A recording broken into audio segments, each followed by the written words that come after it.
Bonjour Eugénie Bastier. Bonjour à tous. Votre seconde signature du vendredi. Vous revenez ce matin sur les écoles hors contrat. Elles sont régulièrement attaquées. Vous souhaitez en particulier évoquer le cas du réseau Excellence Ruralité, violemment visé par une enquête à charge du journal Le Monde. Oui, quand elle n'est pas occupée à faire interdire les banquets bons vivants, la gauche traque les écoles hors contrat, véritable bête noire des syndicats enseignants qui voient dans ces refuges d'excellence et de liberté des citadelles de résistance à leur propagande. Le journal Le Monde a consacré un long papier à charge à Excellence Ruralité. Ce réseau d'écoles hors contrat dans les territoires ruraux a été fondé en 2017 par Jean-Baptiste Noyac. Cet entrepreneur social a décidé de créer ces écoles dans les campagnes abandonnées par les responsables politiques, partant d'un constat. Les enfants de milieux modestes des communes rurales ont 2 fois moins accès à l'éducation prioritaire que ceux des villes et des banlieues. Il dit s'être inspiré notamment des travaux de Christophe Guilly sur la France périphérique.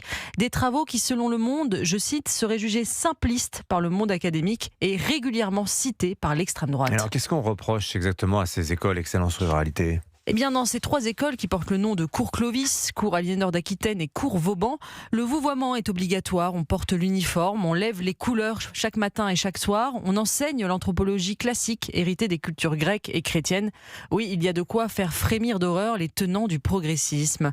L'article du Monde reprend les accusations du syndicat UNSA, qui s'appuie sur des rapports d'inspection relevant des supposées non-conformités.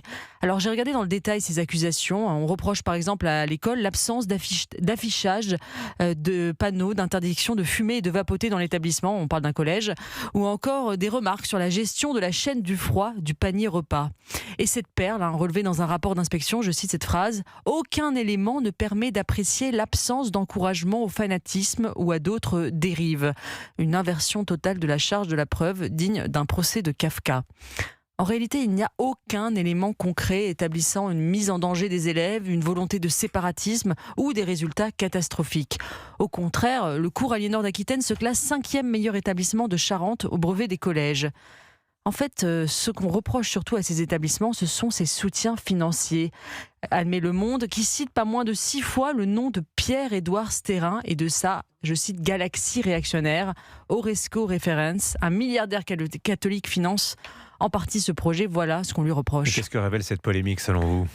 Elle révèle l'obsession maladive d'une partie de la gauche envers le hors contrat, mélange de jalousie sociale, de conception absurdement tatillonne de la laïcité et d'égalitarisme forcené qui voudrait finalement que tout le monde sombre dans la même médiocrité.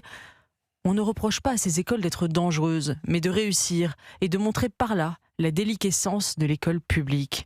Je vous invite à aller consulter sur X le très bon fil publié par Marc Vanguard qui montre des chiffres hallucinants sur l'effondrement du niveau scolaire en 50 ans en France. Ces données sont vertigineuses. 93% des élèves d'aujourd'hui n'atteignent plus le score médian de 1987. Voilà ce qui devrait être la priorité des syndicats enseignants et des inspecteurs d'académie. Cette persécution des écoles hors contrat est insupportable. Il faudrait au contraire les libéraliser, les multiplier afin qu'elles soient accessibles au plus grand nombre et non plus seulement à une poignée de privilégiés désireux d'échapper à la carte scolaire. Le scandale, c'est qu'on préfère soupçonner l'excellence plutôt que de regarder en face l'effondrement. Signature Europe 1, Eugénie Bastier. Merci beaucoup Eugénie.